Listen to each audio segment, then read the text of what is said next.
할렐루야.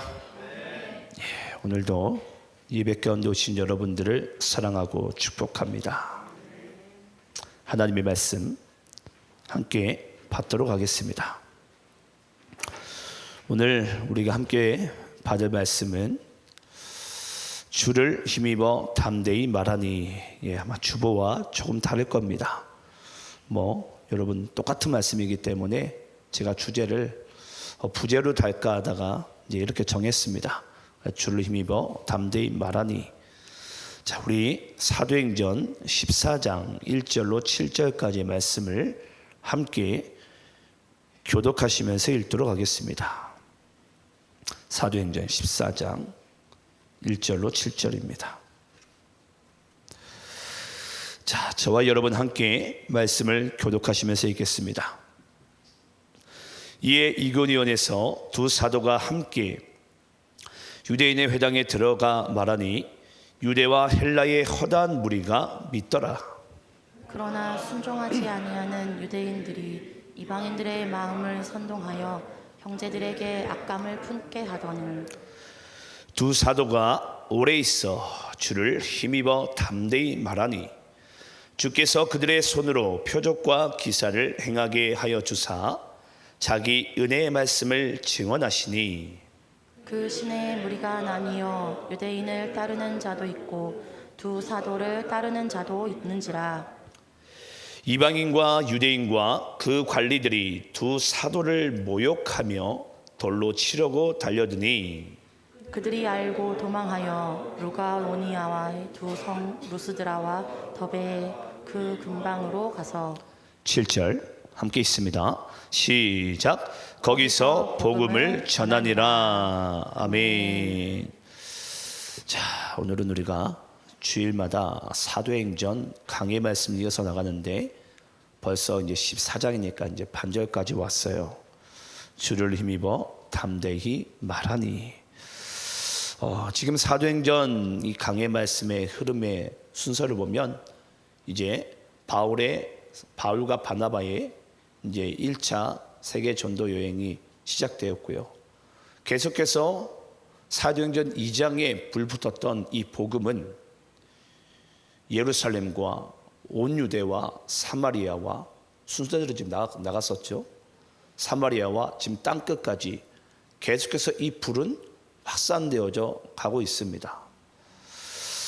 그런데 여러분, 이 복음의 불이 확산되어지고 전해지는 과정이 매 순간 순탄하면 좋겠는데 언제나 이 고난과 역경은 항상 동반되어지는 것 같아요. 이제 그 부분을 이제 오늘 우리가 함께 볼 텐데요. 이제 우리 교회가 아까 우리 강은옥 자매님이 간증을 해주셨는데 이제 어제까지 양문 교회를 갔다 왔어요. 저도 가기 전에 교통사고가 났었어가지고 허리가 좀 안 좋습니다. 아마 제가 지금 예배를 마치고 나서는 이제 입원을 해야 될지 말지 지금 고민 가운데 있는데 이제서야 제가 얘기하지만 표도 안 냈어요. 일부러 이제 아픈 걸 표 내봐야 이제 모두에게 이제 은혜가 안 될 것 같아서 그러면서 이제 일정을 다 보내왔는데 저도 그랬어요. 이 모든 길 가운데 왜 하나님이 하시는 일이고 하나님의 일을 우리가 진행하는 일 가운데 왜 이게 순탄치 않을까? 예. 그러면서 이상하게 고난과 역경은 또 더 심하게 몰아붙이는 거예요. 우리가 힘든 와중에서도. 예. 그런데 어제 지금 제가 잊지 못하는 순간이 있었는데 어제 마지막 날에 하나님께서 그 양문 교회에 있는 마을 주민들에게 이제 가가호호 찾아가면서 이제 문안 인사를 드리게끔 또 문안 인사를 드리면서 잠깐이라도 복음을 전할 수 있는 기회를 주셨습니다. 한두 집 빼고는 이제 다 돌았던 것 같아요. 다 돌면서 잊지 못할 한 집이 있었습니다. 그 집이 어떤 집이었냐면 이 교회 바로 정문 앞에 있었던 이제 제가 마지막에 갔던 이제 그 집이었는데 갈까 말까 고민하다가 그 집은 갔었어요. 근데 그 마지막에 갔던 그 교회가 그 집이 너무 인상이 깊었던 이유가 뭐냐면 어떤 이제 좀 제가 보기에는 60대 초반 되시는 여자 한 분이 나오셨어요. 나오셨는데 너무 반갑게 맞이해 주시더라고요. 이제 모든 분들이 다 반갑게 맞이를 해 주셨습니다. 예수를 믿든 안 믿든 시간 되면 꼭 한번 예배 한번 들어가겠습니다라고 말들도 해주셨고, 그러면서 그 마지막 분이 그런 얘기를 하시더라고요. 이 양문교회가 자기 이제 시어머니 때 이제 전 재산을 다 팔아가지고 그 교회를 세웠대요. 그러면서 이제 아까 간증 때도 잠시 나왔지만 이제 교회 역사가 너무 이제 수십 년이 되다 보니까 제가 알기로는 70년이 넘는 걸로 알고 있어요. 그런 이제 와중에 이제 여러 목회자님이 또 바뀌었겠죠.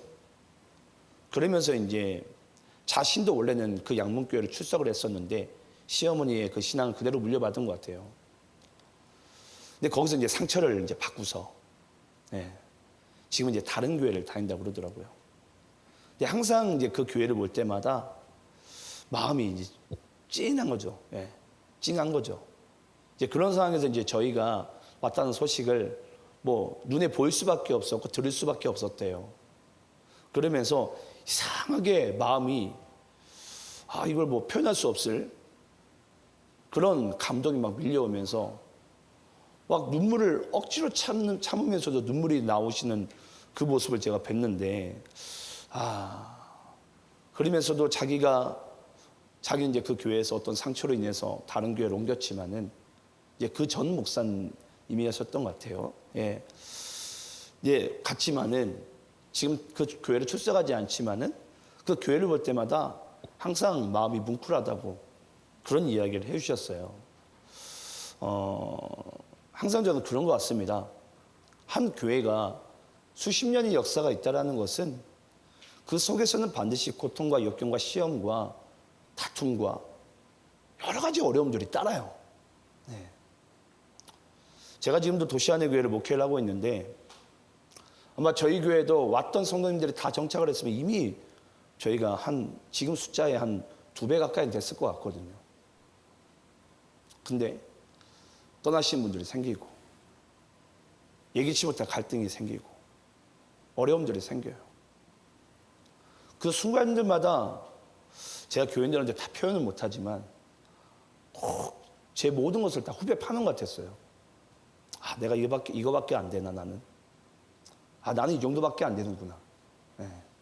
그러면서 이제 저도 제 목회자 자질마저도 제가 이제 막 흔들리는 거예요. 나 같은 사람이 목사가 되는 것이 맞았을까? 막 그런 이제 생각들부터도 막 밀려옵니다. 그런데 이제 오늘 이 말씀이 우리에게 정말 중요한 말씀인데요. 이 복음을 붙들고 예수를 믿고 살아가는 우리에게 있어서 전 너무나도 큰 힘이 되는 말씀이 오늘의 이 말씀이 될 줄 믿습니다. 그러면서 참 놀라운 사실은 뭐냐면요. 지금도 저는 이제 목회를 포기하지 않고 여기 앞에 앉아 계신 우리 김영구 목사님처럼 저 목회를 정연하는 게 저한테는 너무 큰 산이지만은 그 사명 감당하기 바래요. 저는 처음에는 엄청난 큰 교회를 다ним해야지라는 게 저는 저의 또 하나의 욕심이었거든요. 근데 그건 욕심이고요. 지금 제 마음 같아서는 내가 정년이나 할 수 있을까? 라는 게 저한테 너무나도 큰 산이에요. 저는 그게 저에게 너무나도 큰 산이지만은 하나님께서 지금도 저를 이렇게 이끌어 가심 같이 또 어제도 아웃리치를 말할 수 없는 그런 상황 가운데도 우리에게 그 은혜 가운데 마치게 하심 같이 반드시 복음은 우리와 함께 하셔서 그 사명을 능히 감당하게 하는 줄 믿습니다. 우리 한번 따라해 볼까요? 하나님은 어떤 상황 속에서도 우리와 함께 하십니다. 저는 이 믿음의 고백을 여러분의 삶 가운데 반드시 잊지 마시길 간절히 소망합니다. 자, 오늘 두 사도가 등장하는데 바나바와 바울이죠. 근데 원래 몇 명이었죠? 지난주에 3명이었죠. 마가라는 요한이 밤빌리아 지역에서 백을 하게 됩니다. 나는 집에 가겠노라고. 예. 거기서 바나바와 바울이 받았을 그 상처의 크기는 아마 이루 말할 수 없었을 거예요. 더군다나 이제 성교의 문을 첫 여는 그 순간이었을 거예요. 근데 그 상황 속에서 얼마나 그 마가라는 요한이 미웠겠습니까? 아니 힘들면 같이 힘들었지. 어떻게 자기 혼자 도망갈 수 있냐고. 네. 그러는 와중에 지금 어떤 또 상황을 펼쳐지게 되죠? 오늘 말씀해 보니까 또 하나의 큰 풍랑을 또 맞게 되는 거예요. 이 두 사도가 복음을 전하는 데 있어서. 와, 저 같으면은 3명 중에 한 사람 집에 도망가고 또 이 상황에서 말할 수 없는 큰 풍랑을 만나는 듯한 이 상황이 딱 밀어쳤을 때는 저 같아도 도망가고 싶었을 것 같아요. 아니 그냥 포기해버리고 던져버리고 아이 그냥 집에 가자 우리도 그냥. 예. 아유 마가라는 요한이 판단력이 좋았어. 그냥 도망갈 걸 우리도. 왜 굳이 이 힘든 여정 가운데 내가 왜 여기까지 왔을까라는 그런 후회가 막심했을 것 같아요. 자, 그런 상황에서 우리 한번 오늘 이 말씀을 제가 먼저 상황 설명을 말씀드리는 거예요. 자, 그런 상황에서 우리가 본문 1절 2절 말씀을 다시 한번 읽도록 하겠습니다. 자, 제가 1절 있습니다. 이에 이고니온에서 두 사도가 함께 유대인의 회당에 들어가 말하니 유대와 헬라의 허다한 무리가 믿더라. 그러나 순종하지 아니하는 유대인들이 이방인들의 마음을 선동하여 형제들에게 악감을 품게 하거늘. 자, 여러분, 이 복음이 전해지는 순간과 장소와 사람들을 보면요, 우리는 아주 신비한 것을 볼 수 있습니다. 어떤 신비한 것을 목격할 수 있냐면, 내가 보기에는 이 사람은 예수를 믿을 것 같아요, 복음 전하면. 근데 참 신기하죠. 이 사람이 예수를 거부해요, 복음을. 근데 이 사람은 도무지 내가 복음을 전해도 안 믿을 것 같아요. 근데 신비하죠. 이 사람이 또 예수를 또 믿는 거예요. 예. 그래서 여러분, 우리가 보기에는, 우리의 육적인 시각으로 보기에는 이 사람은 예수를 믿을 것 같은데 안 믿고, 이 사람 예수를 안 믿을 것 같은데 믿는 거예요.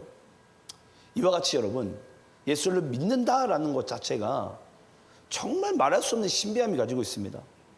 사람의 외모에 따라 그것이 정해지지 않아요. 하나님께서 다윗을 이스라엘 왕으로 삼듯 하나님은 사람의 외모를 보지 않고 중심을 보듯 하나님께서는요, 그 마음에 우리가 보지 못하는 뭔가 중심을 보시는 것 같아요. 자, 그런 와중에 여러분, 오늘 이고니온 지역에서 두 사도가 한번 힘이 꺾여버리고 그런 상황에서 또 복음을 전하려고 하는데 정작 이방인이 아니라 누가 지금 이 복음을 가로막고 있죠? 유대인이. 동족이. 아니, 예를 들어서 다른 사람이 복음을 거절하면은 그래, 저 사람들은 모를 수 있어. 그래서 그럴 수 있지. 근데 지금 동족인 유대인들은요, 이걸 막 반대하는 반면에 또 거기 또 뭐하고 앉아있죠? 다른 이방인들마저도 못 믿게끔 하는 거예요. 아니, 안 믿으려면 자기들만 안 믿지. 왜 이 상황에서 그 이방인들을 선동해가지고 없는 말을 그냥 꿀며내면서, 예. 그 중에 가장 없는 말 중에 분격하기 쉬운 부분이 바울이지 않습니까? 저 바울이 누군 줄 아냐고. 예? 좀 전까지만 해도, 얼마 전까지만 해도 예수 믿는 사람들을, 자기가 전하는 그 복음을 믿는 사람들을 다 잡아 죽이고, 그런 사람이 지금 예수를 전하는 게 말이나 되냐고. 그런 온갖 구설수들을 아마 선동하면서까지 그 유대인들이요, 이 이방인들을 예수를 못 믿게 하는 거예요. 네. 아니, 도와주면 얼마나 감사해요, 도와주면. 근데 동족인데 더 못 믿고, 도리어 누가 믿고 있죠? 이방인들 도리어 또 몇몇은 또 믿고 있는 거예요. 참 이런 거 보면 신기하죠. 우리가 보기에는 유대인이 더 예수를 믿을 것 같은데, 그들은 수천 년의 그 아브라함의 후손이라고 자부하면서 그 선민 사상 가운데 얼마나 자기네들이 메시아를 예비했다고, 준비했다고, 기다렸다고, 그렇게 자부하면서 자기네들은 메시아만 오기만 하면 믿을 수 있다고. 근데 아직까지도 못 믿잖아요. 예수님이 오고 나서 지금 2000년이 지났지만 그들은 여전히 못 믿고 있는 상황 가운데 있습니다. 그런데 신기하지 않습니까? 지금 거의 지구 반대편 가운데 있는 지금 이 대한민국 땅에 있는 우리들이 도리 예수를 믿고 있다는 이 사실이, 이걸 여러분 우리가 하나님 앞에 설명해낼 방법이 없어요. 다만 오늘도 내가 예수를 믿고 이렇게 우리가 안식일을 주 앞에서 거룩하게 지키며 우리가 하나님께 예배를 드릴 수 있는 이 순간이 우리에게 말할 수 없는 이 복음의 신비 가운데 놀라운 축복을 받고 있는 줄 믿습니다. 자, 우리 한번 베드로전서 우리 2장 6절로 8절까지 말씀을 한번 참고로 읽도록 하겠습니다. 신약성경 베드로전서 2장 6절로 8절. 제가 6절 읽겠습니다. 성경에 기록되었으되 보라 내가 택한 보배로운 모퉁이 돌을 시온에 두노니 그를 믿는 자는 부끄러움을 당하지 아니하리라 하였으니 그러므로 믿는 너희에게는 보배이나 믿지 아니하는 자에게는 건축자들이 버린 그 돌이 모퉁이의 머릿돌이 되고 8절 함께 있습니다. 시작. 또한 부딪히는 돌과 걸려 넘어지게 하는 바위가 되었다 하였느니라. 그들이 말씀을 순종하지 아니하므로 넘어지나니 이는 그들을 이렇게 정하신 것이라. 아멘. 여러분 베드로전서 2장 6절에서 8절까지 무슨 이야기를 하고 있냐면요, 하나님께서 길가에 그냥 돌 하나를 탁 두셨어요. 두었는데 이 돌이 어떤 사람에게는 보배로운 돌로 보여져요. 근데 어떤 사람에게는 이 돌로 인해서 내가 가던 길도 걸려 넘어지게 하는, 나를 도리어 다치게 하는 그런 돌이 된다라는 거예요. 참 신기하지 않습니까? 어떤 사람은 내가 예수를 믿는 것이, 이것이 나에게 생명이고 나에게 축복이고 이 세상에 무엇과도 바꿀 수 없는 그렇게 존귀한 것인 것에 반면에 어떤 사람은요, 예수 이름만 들어도 그냥 손살을 치면서 그냥 냅다 도망가는 거예요. 도리어 예수 믿는 사람들 때문에 지금 이 세상이, 이 나라가, 이 지역이 이렇게 망했다고 고함을 치는 거예요. 네. 그러면서 자기도 안 믿으면 되지 다른 사람들마저 믿지 못하게 만드는 그런 일들까지, 말들까지 막 그냥 어디 가서 이제 하고 다닙니다. 그런데 이 두 가지에 상반되는 이 사실을 두고서 하나님께서 8절에 우리에게 던져주시는 정확한 메시지가 있습니다. 그게 뭐냐면 이는 그들을 이렇게 정하신 것이라. 이게 이제 우리 흔히 이제 장로교에서 얘기하는 예정론이에요. 예정론. 근데 우리 감리교에서 이 예정론을 이분법적으로 보지 않습니다. 쉽게 얘기하자면 여기서 구원받을 자와 구원받지 못할 자가 이것을 보배롭게 보는 자와 걸려 넘어지게 되는 걸림돌로 보는 자와 그 모든 것이 우리는 하나님께서 정해놓으셨지만은 그건 우리가 알 수 없어요. 예. 하지만 지금도 우리는 내가 지금 이 돌을 보았을 때 내가 보배로운 돌로 생명의 산 돌로 볼 수 있다라는 그 위치 가운데 있는 것이 우리에게 너무나도 축복이죠. 근데 도리어 이 돌을요, 누군가는 그냥 계속 나를 걸려 넘어지게 하는 거예요. 복음을 전하다 보면요, 아니 예수 그냥 안 믿으면 돼요. 안 믿는 이유를 가지고 그냥 온갖 이야기들을 막 해요. 뭐 때문에 안 되고, 뭐 때문에 안 되고, 뭐 때문에 안 되고. 어떤 분들은 막 고함도 칩니다. 예. 성질도 내요. 왜 자꾸 나한테 복음을 전하냐고. 그때 우리는 이제 가볍게 이제 돌아서야 되겠지만 그 사실 우리는 반드시 한 가지를 알아야 되는 게 뭐냐면 이 모든 것이 하나님께서 정하신 거래요. 저는 이런 이야기를 듣게 되면 내가 얼마나 이 놀라운 은혜 자리 가운데 있는가. 아니 내가 어떻게 하다가 어떤 복을 받았길래 나는 지금 예수를 믿고 있는가. 그 예수가 나에게는 보배로운 산돌로 보여지는가. 이것이 우리에게 여러분 너무나도 감사가 돼야 됩니다. 감사가. 예. 저는 그 신앙의 고백이요, 여러분들 가운데 있기를 저는 간절히 소망합니다. 이건 말할 수 없는 복음의 신비예요.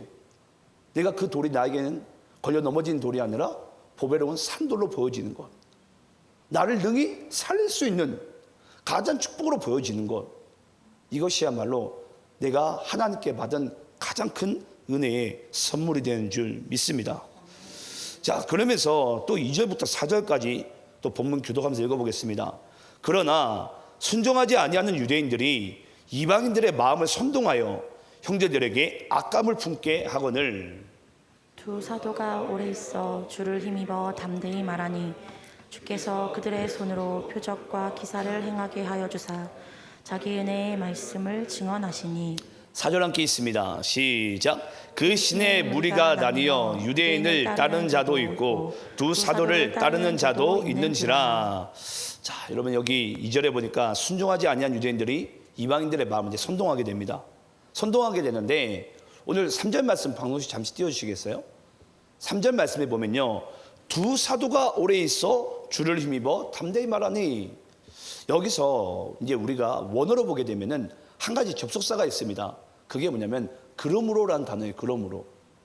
제가 다시 한번 읽어볼게요. 2절을 다시 읽게 되면, 그러나 순종하지 아니하는 유대인들이 이방인들의 마음을 선동하여 형제들에게 악감을 품게 하거늘 그러므로 두 사도가 오래 있어 주를 힘입어 담대히 말하니.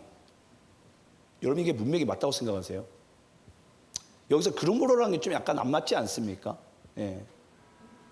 어쩌면 우리 같았으면은 그러므로 우리는 도망가니라 라고 아마 했을 것 같아요. 네. 그런데 이들은 지금 상황은 열악해요. 지금 유대인들이 이방인들까지 선동을 해가지고 쉽게 얘기하자면 단 2명밖에 없잖아요. 바나바 바울을 향해서 그냥 거세게 몰아치는 거예요. 근데 그러므로 우리는 도망가니라, 다른 지역으로 가니라 라고 얘기하면 되는데 도리어 그렇지 않고요. 그들이 도리어 두 사도가 오래 있게 됩니다. 거기에 오래 있다는 표현을 해요. 오래 있다. 그러면서 주를 힘입어 담대히 말하니. 여러분 이게 상황이 너무 나도 이해가 안 돼요. 저는 이 말씀 보다가 한참을 쳐다봤어요. 어떻게 이게 가능할까? 이게 어떻게 가능했을까?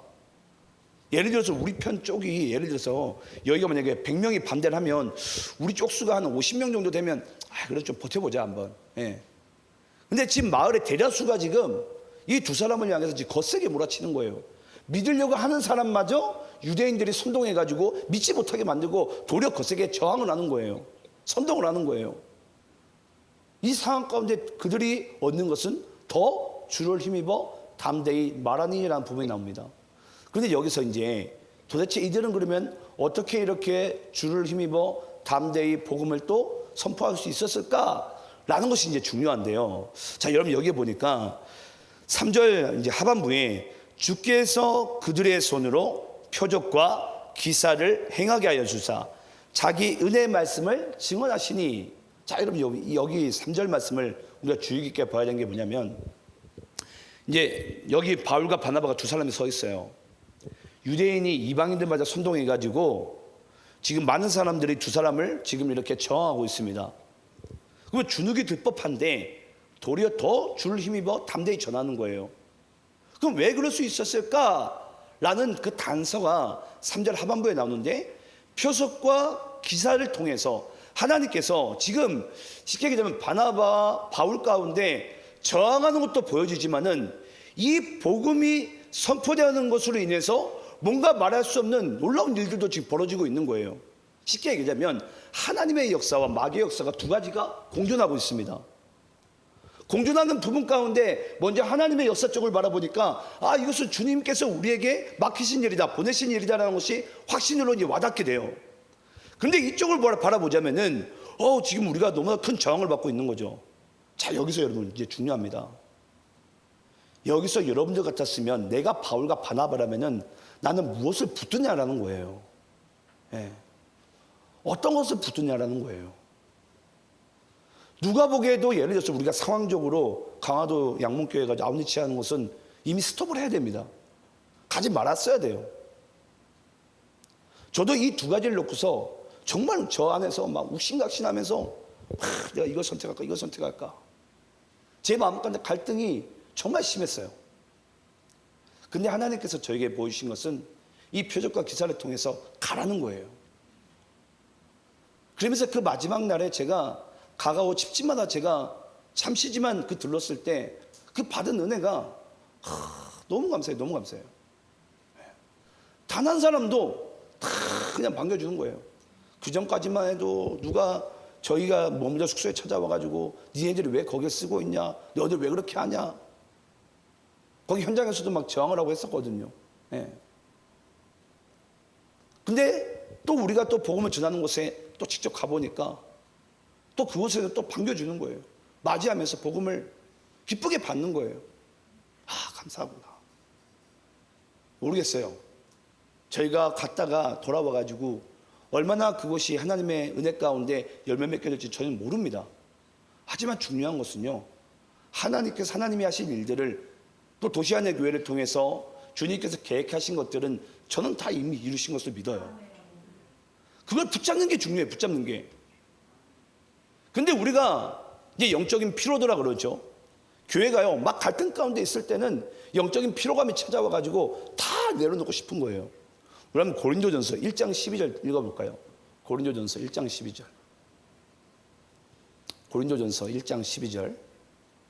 자, 함께 있습니다. 시작. 내가 이것을 말하거니와 너희가 각각 이르되 나는 바울에게, 나는 아볼로에게, 나는 게바에게, 나는 그리스도에게 속한 자라 한다는 것이니. 자, 여러분, 우리는 이 말씀을 상당히 가볍게 나가는 말씀이긴 한데요. 당시 고린도 교회 입장에서는 엄청난 지금 영적 전쟁이 벌어지는 말씀을 지금 우리에게 암시적으로 주는 메시지예요. 지금 교회가 제가 저번에도 말씀드렸지만 양파도 아닌 네파로 나눠졌어요. 네파로. 거기에서 찾아온 여러분 영적 피로도는요, 이루 말할 수가 없어요. 우리 교회도 여러분 생각을 해보세요. 예를 들어서 어떤 사람은, 어떤 무리는 담임 목사님 편이에요. 어떤 목사님은, 어떤 성도들은 만약에 기획부장 편이에요. 어떤 편들은 저기 예배부장 편이에요. 어떤 편들은 여기 교육부장 편이에요. 다 편이 다 나눠져 있어요. 거기 만약에 여러분 이 교회 안에서 영적 피로감이 얼마나 찾아올 것 같으세요? 다 그냥 내던지고 그냥 난 도망가고 싶은 거예요. 그냥 닭다리 치우자. 못하러 하냐 못하러. 그냥 가자. 그때 우리가 여러분 진짜 붙들어야 될 말씀이 뭔 줄 아십니까? 우리 한번 고린도전서 4장 말씀 읽어볼까요? 4장 1절 2절입니다. 자, 4장 1절을 제가 읽고 여러분들 2절 있습니다. 사람이 마땅히 우리를 그리스도의 일꾼이요 하나님의 비밀을 맡은 자로 여길지어다. 그리고 맡은 자들에게 구할 것은 충성이니라. 여러분 여기서 교회는 이 영적인 피로감, 특히 갈등과 분열 가운데 이 교회는 가장 영적인 피로감이 몰려옵니다. 그때만큼 교회가 힘들 때가 없어요. 그때는 그냥 다 때려치고 싶고 다 놔버리고 싶어요. 주의 일을. 그런 영적인 피로감이 올 때마다 여러분들의 반드시 잊지 말고 붙들어야 될 것이 뭐냐면 바로 고린도전서 4장 1절 2절 메시지예요. 당시 고린도 교회가 그랬어요. 그냥 우리가 그냥 다 나뉘어져 버리자, 찢어져 버리자. 그 상황 가운데 하나님께서 고린도 교회 가운데 주셨던 메시지가 뭐냐면 너희들은 하나님의 비밀을 맡은 자다. 이 비밀이라는 단어가 이게 헬라어로 미스테리온이라는 단어예요. 미스테리온. 이 미스테리온은 무슨 단어냐면 하나님의 경륜이라는 뜻이에요. 하나님의 경륜. 하나님의 경륜을 조금 더 쉬운 표현은 어떤 표현인 줄 아십니까? 하나님의 성실함, 하나님의 신실하심이에요. 결국은 복음은요, 왜 복음이 지금 아브라함 때부터 지금 우리에게까지 여기까지 온 이유가 뭔 줄 아십니까? 근거가 뭔 줄 아십니까? 하나님의 경륜 때문입니다. 복음은요, 단 한 번도 신 적이 없어요. 성실하게 신실하게 오늘날 우리까지 왔어요. 근데 우리가 성경을 조금 아시는 분은 아시겠지만 아브라함과 이삭과 야곱과 요셉과 또 나중에 우리가 또 모세와 나중에 우리가 또 다윗과 솔로몬을 다 보게 되면요, 하나같이 하나님의 이 복음을요, 이 언약을요 다 내던지려고 그래요. 근데 이 복음을 누가 붙들고 오는 줄 아십니까? 하나님이 붙들고 오십니다. 하나님께서 다 내던지려고 하는데 그들은 영적인 피로감이 찾아올 때마다 다 내던지려고 해요. 그냥 다 내던지는데 그때 하나님께서요 그 사람들을 한 명 한 명 또 붙드시는 거예요. 야 아브라함아, 그래도 내가 너에게 언약하지 않았냐? 함께 가자. 야 이삭아, 내가 너와 함께 하지 않았냐? 함께 가자. 야 야곱아, 내가 너와 함께 하지 않냐? 그래도 함께 가자. 그냥 하나님이 계속 설득하시는 거예요. 우리를. 저도 그랬을 것 같아요. 우리 중도에 포기하고 싶죠. 하지만 하나님께서는요 끝까지 우리를 붙드시는 거예요. 함께 가자고, 함께 가자고. 네.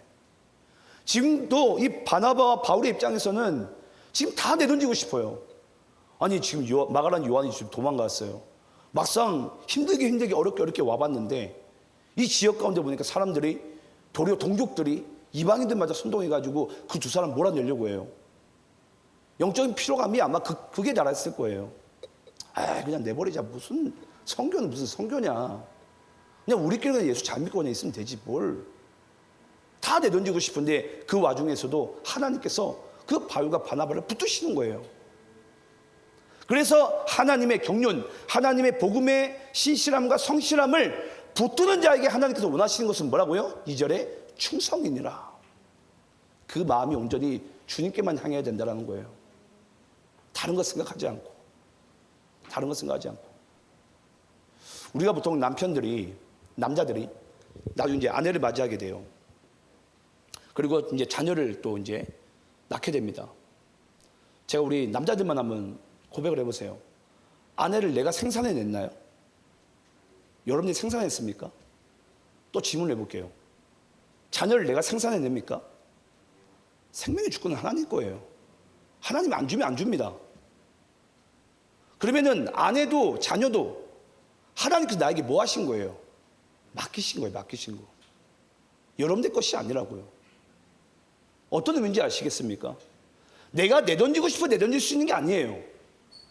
근데 가끔 가다가 우리는 그런 영적인 피로감이 몰려올 때마다 내가 내던지려고 해요. 그냥 하지 말자 다 때려치우고 그냥 내가 해봐야 뭐 이 사람들이 나를 알아주나 뭘 알아주나 하지 말자 그냥 우리는 그냥 다 내려놓고 싶은 거죠. 하지만 그 순간에 하나님께서 우리에게 원하시는 것은 너희들이 하나님의 비밀을 보라는 거예요. 그 하나님의 성실함과 신실하심을 따라서 복음은 단 한 번도 쉬지 않고 수많은 팬데믹의 상황 가운데도 복음 우리에게 오신 같이 하나님께서는 오늘도 이 복음을 맡은 자에게 비밀을 맡은 자에게 구할 것은 바로 충성이니라. 끝까지 우리가 주를 바라보고 주님을 의지하고 주님과 함께하게 될 때 그 복음의 역사를 이루실 분은 하나님이 된 줄 믿습니다. 제가 이번에 아웃리치를 경험할 때도 제가 알게 된 사실이 바로 그거였어요. 상황을 보면 우리가 뭐 한 것도 없는 것 같고 아무것도 이루기 없는 것 같아요. 하지만 하나님께서는 능히 우리를 통해서 역사하시는 분이 바로 하나님인 줄 믿습니다. 그러니까 저는 제 사명을 거기서 저는 다 감당하고 왔어요. 감사했어요. 예, 감사하다. 비록 내 육신이 필요하겠지만 너무나도 기쁜 거예요. 정말 마지막에 저는 그분을 만난 게 저에게 너무나도 위로가 됐어요. 그렇구나. 단 한 명의 영혼이라도 어떤 누구일지라도 그 주님이 하신 일들을 함께 맛볼 수 있고 경험할 수 있고 열매 맺을 수 있다면 저는 그걸로 만족합니다. 예. 그게 하나님께서 우리에게 원하시는 진짜 또 열매이기도 합니다. 근데 우리는 그 순간마다 도망가고 싶은 거죠. 여러분 혹시 조금 약간 재밌는 얘기를 하자면 포크레인 아십니까? 포크레인이 트럭에 어떻게 올라타는 줄 아세요? 저는 그게 너무 신기했거든요. 포크레인이 트럭에 올라탈 때는 누가 처음에 이 포크레인 누가 들어주나? 예. 그리고 가끔가다 포크레인이 말할 수 없는 경사진 산의 중턱에 올려져 있는 모습 본 적 있으세요? 저도 그걸 볼 때마다 이게 도대체 어떻게 올라갔을까? 너무 신기한 거예요. 예. 근데 참 이 포크레인이 참 신기한 그게 뭐냐면 보통 이 흙을 뜨는 이 삽을 바가지라 그러잖아요. 이 전문 용어도 바가지 맞죠? 바가지로 하는 거 알고 있는데 그 바가지를요 자기 올라탈 그 트럭에 딱 꽂습니다. 그럼 얘가 이제 딱 힘을 딱 줘요. 그러면 이 포크레인이 앞발이 뚝 들려주면서 이 트럭 뒤에 딱 이제 걸치게 돼요. 그때 이제 바퀴를 굴리게 되면 얘가 스스로 올라타는 거예요. 그렇게 해서 포크레인이 산 정상까지도 올라갑니다. 얘가 신기하게 누가 올려주지도 않았는데 제가 여러분께 뭘 얘기하고 싶냐면 여러분 로마서 1장 17절에 나오죠. 복음에는 하나님의 의가 나타나서 믿음으로 믿음에 이르게 하나니. 여러분 복음은요 그 복음 자체의 능력이 있어요. 우리가 상황이 이렇고 이 사람이 전하고 있던 어떤 풍성한 이런 부분 가운데 이 복음을 전해지겠거니 열매 맺겠거니 하겠지만 그건 우리의 기준이죠. 하지만 그 복음 자체에 하나님의 능력이 있기 때문에 그 복음을 전하는 그 순간에 하나님께서 그 복음의 능력을 나타나게 하셔서 열매 맺게 하시는 분인 줄 믿습니다. 근데 우리 인간은요 계속 뭔가 조건을 따져요. 이런 조건이 되면 가능하죠. 이렇게 되면 저렇게 되고요. 이렇게 되면 이렇게 되는 거죠. 예. 여러분 우리가 성경을 봐서 알겠지만 언제 한번 복음이 순탄한 과정을 겪은 적이 있습니까? 아까도 말씀드렸잖아요. 아브라함이 지킨 믿음이 아니에요. 이삭이 지킨 믿음도 아니라고요. 하나님께서 하나님의 언약을, 주의 비밀, 그 성실함과 신실하심에 따라서 계속 이 복음이 여러분 지금까지 우리에게 왔습니다. 인간은 그 순간순간마다 다 내려놓으려고 그랬어요. 네. 엘리야도 아시겠지만은 그 갈멜산에서 850대 1로 그렇게 영적 전쟁으로 승리하고 나서도 뭐 하게 되죠? 자기 죽인다고 하니까 바로 그 그리시네가 밑구덩이에 가가지고 오덴나무 밑에 가가지고 숨어 있잖아요. 아, 여러분 너무 치졸하지 않습니까? 아니 850대 1로 싸웠던 그 배짱은 또 어디 갔어요 도대체? 자기 죽인다고 그러니까 막 밑에 들어가 숨고 앉아 있는 거예요. 숨어서 뭐 하는 줄 아십니까? 또 하나님께 원망하고 앉아 있어요. 예. 그게 여러분 인간이에요, 인간. 정말 연약할 수밖에 없는. 그런데 그 엘리야를 엘리야 되게 하시고 다윗을 다윗으로 되게 하시고 오늘도 여기 바나바와 바울을 끝까지 이 복음의 사명을 감당하게 하신 것은 그 복음의 하나님의 능력이 나타나게 한 줄 믿습니다. 오늘도 우리는 그 사실 안에서 끝까지 우리는 주님을 바라봐야 됩니다. 예, 영적인 피로감이 올 때마다 잊지 마세요. 때려치우라는 신호가 아니라 하나님께서 그 속에서도 작은 표적과 기사를 통해서 하나님께서 이것이 주님의 일이구나, 우리에게 맡기신 일이구나 라는 확신을 가지고 그 일을 능히 감당하게 하신 줄 믿습니다. 저는 그렇게 살아가는 우리 모두가 되기를 간절히 축원합니다. 자, 우리 마지막으로 우리 5절부터 7절까지 말씀 읽고 마치도록 하겠습니다. 제가 5절에 있습니다. 이방인과 유대인과 그 관리들이 두 사도를 모욕하며 돌로 치려고 달려드니 그들이 알고 도망하여 루가오니아의 두 성 루스드라와 더베와 그 근방으로 가서 7절 함께 있습니다. 시작. 거기서 복음을 전하니라. 아멘. 자, 여러분 5절에 보니까 이방인과 유대인과 그 관리들이 두 사도를 이제 모욕합니다. 예, 모욕하면서 돌로 치려고 달려드니까 6절에 보니까 그들이 알고 도망하여. 누가 보기에는 이 겉모습만 보기에는 지금 복음을 전한 현장 가운데 그럼에도 불구하고 담대히 전했는데 그들이 이제는 거센 저항을 뛰어넘어서 모욕감마저 주는 거예요. 그런 상황에서 겉모양은 이들이 지금 도망치는 모습으로 보여지고 느껴집니다. 도망치지만은 지금 뭐 하게 되죠? 여기 보니까 루스드라와 더베에 가가지고 거기서도 복음을 전하니라. 그러니까 복음이 이고니온을 넘어서 지금 어디로 간 거예요? 더베와 지금 루스드라로 지금 다시 전파되어지게 되는 거예요. 아까 말씀을 시작하기 전에 여러분께 그런 표현을 했어요. 사도행전 2장에서 뜨겁게 불타오른 이 복음의 불이요, 혹시 여러분 산불을 보시면 아시겠지만 산불은요 어느 한 곳에 막힌다고 이 산불이 멈추지 않아요. 얘는 다른 불길을 또 찾아갑니다. 찾아가요, 이 불길을. 어떨 때는 너무 신비로운 장면이죠. 소방대원들이 다 가로막은 것 같아요. 근데 이 불길이 또 어떻게 되죠? 바람을 타고 또 뛰어도 넘어요. 예. 이게 여러분 복음의 불길의 신비함이에요. 막히면 막히는 줄 아는데 막히지 않아요. 뛰어넘어서라도 가요, 성령의 바람을 타고. 예. 근데 겉모양을 보면 어떻습니까? 자기네들이 이겼다고 막 외쳤겠죠, 이고니온에서. 근데 자기네들이 이긴 게 아니죠. 뭐 하게 된 거죠? 그 복음의 촛대가 이쪽에서 다른 쪽으로 넘어가게 된 거죠. 물론 몇 소수는 믿었겠죠. 하지만 뭐 하나님께서 구원하실 분들은 이제 구원 받았겠고 그 속에서 이제 복음은 또 다른 곳으로 또 향하게 됩니다. 저는 이제 이 5절부터 7절까지 말씀 보면서 그런 생각이 들었어요. 우리가 구약 말씀 보면 아브라함이요 우물을 팝니다. 우물을 팔 때마다 뭐 한 줄 아십니까? 이 블레셋의 아비멜렉이 항상 자기의 종들을 보내가지고요 이 아브라함이 우물 판 것을 자꾸 빼앗는 거예요. 그럼 아브라함이 여기서 다툴 법합니다. 근데 아브라함이요 다투지 않습니다. 다시 자기는 딴 지역으로 옮겨요. 또 우물을 또 팝니다. 그럼 또 이 아비멜렉이 또 사람들 보내가지고 이 아브라함이 우물 판 걸 또 가로채려고 해요. 다투지 않아요. 또 다른 곳으로 갑니다. 근데 참 놀라운 게 뭔 줄 아십니까? 이 우물이요 뺏고 아브라함은 계속 파는 역할만 하는 것 같고 블레셋은 자꾸 뺏어요. 근데 재밌는 것은 이것이 이삭과 또 나중에 야곱과 요셉을 넘어서 계속 이 우물의 전쟁이 이제 벌어지게 돼요. 이제 결국 그 우물을 누가 차지하는 줄 아십니까? 아브라함의 후손들이 차지해요. 이게 정말 놀라운 신비예요. 네. 그래서 이삭이 자기 아버지 그 삶을 딱 보고 그대로 복제하잖아요. 아, 우리 아버지가 우물을 파더니만 나도 우물만 파야 되겠다. 파고서 또 뺏어가면은 그랄 목자들이 딱 뺏어가거든요. 블레셋에 있는 그랄의 목자들이 또 뺏어가면은 안 되겠다 그냥 씩 웃고서, 예, 또 이삭이 기쁨 웃음이라는 뜻이잖아요. 그냥 씩 웃고서 또 딴 데가 또 파고 있는 거예요. 또 시비 거네? 예, 또 파는 거예요. 근데 그 생명은요, 그 아브라함과 이삭과 야곱과 요셉과 하나님의 그 은혜의 물줄기 가운데 복음은 우리에게까지 이어지는 거예요. 여러분, 이제 말씀을 마칩니다.